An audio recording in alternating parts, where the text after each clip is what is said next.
খুব হাজী সাহেব, খুব গাজী সাহেব, খুব আল্লামা সাহেব, খুব প্রধান মুফতি সাহেব, খুব রাষ্ট্রপ্রধান, এমপি, মন্ত্রী, প্রধানমন্ত্রী, স্বরাষ্ট্রমন্ত্রী, পররাষ্ট্রমন্ত্রী, কিন্তু তুমি বিশ্বাস করো ধর্ম যার যার উৎসব সবার, তাহলে তুমি মুরতাদ।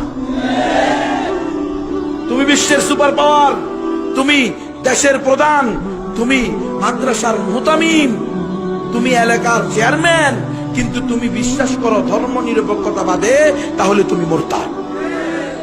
ধর্ম নিরপেক্ষতাবাদ মানে হলো নাস্তিক্যবাদ। যে নাস্তিক্যবাদে বিশ্বাস করবে তার ঈমান থাকবে, তার ঈমান শেষ। সাবধান, খালি নামাজ পড়লে হবে না, খালি রোজা রাখলে হবে না, আগে ঈমানকে যাচাই করতে হবে। তুমি বিশ্বের সুপার পাওয়ারের দাবি করো, আল্লামার দাবি করো, কিন্তু ইসলামের জিহাদকে সন্ত্রাস বলো, তাহলে তুমি মুরতাদ।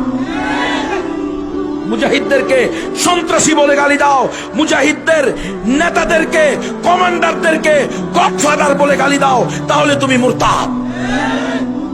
সাবধান হয়ে যান, সতর্ক হয়ে যান।